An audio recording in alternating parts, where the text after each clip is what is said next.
係由細到大都係好中意揸飛機嘅人嘅。我係第二次參加呢個活動嘅。第二次。第一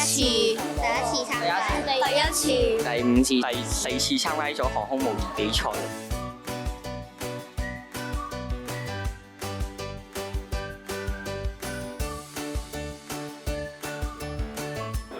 規模最大咯，因為呢一個嘅飛行比賽係呢個全港最大規模嘅比賽。This is the largest competition in Hong Kong.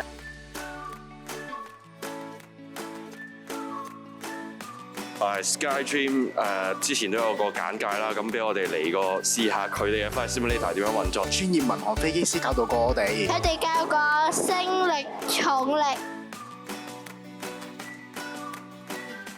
我哋感謝海運及空運人才培訓。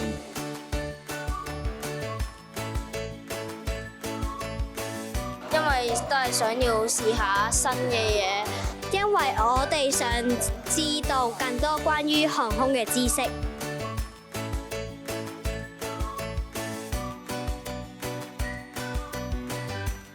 多謝 Skydream，多謝 Skydream。